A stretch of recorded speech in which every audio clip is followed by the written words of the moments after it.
First to you, Kelly O'Donnell. This is a rare reversal from a president who doesn't like to reverse himself. It does, though, say that this investigation needs to be limited in scope. Can you define that for us? What does he mean by that? A reversal brought on by necessity. Without sufficient votes, there would be no Kavanaugh confirmation to the Supreme Court. So this is a decision made by the president under the pressure of today's reality in the Senate.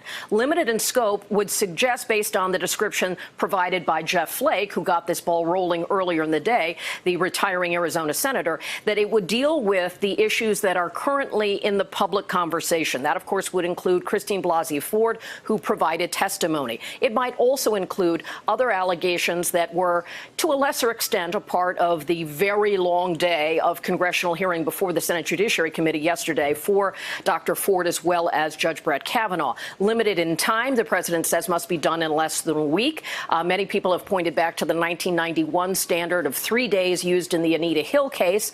Perhaps we'll see something in that range of time, depending on what is involved for the FBI. An attorney for Mark Judge, who was the high school friend of Brett Kavanaugh, put out a statement today. In addition, in his name, a letter refuting some of the allegations made by attorney Michael Avenatti on behalf of a client, Julie Swetnick, who is the woman who alleged that there was group activity in which Judge and Kavanaugh participated with criminal behavior in the sexual misconduct realm.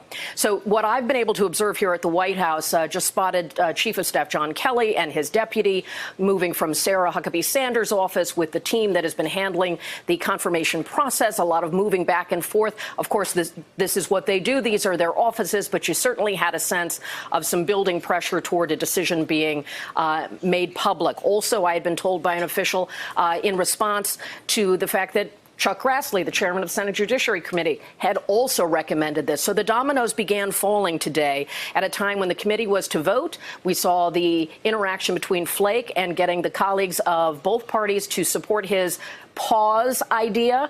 And then, of course, in a matter of hours, we have gone to the unexpected place of President Trump reversing course, asking for this background check expansion, reopening, and Brett Kavanaugh putting out a statement himself saying he has been answering questions, submitting to all of the various scrutiny coming through this process. Hello, YouTubers. If you're watching this, it means you've checked out our channel, so thank you. Now do me a favor, subscribe by clicking on that button down there. Click on any of the videos to watch the latest interviews and highlights from MTP Daily and MSNBC. You can get more Meet the Press content every morning in the First Read newsletter. If you're tired of content that you don't know anything about where it came from, you don't have to have that problem with us.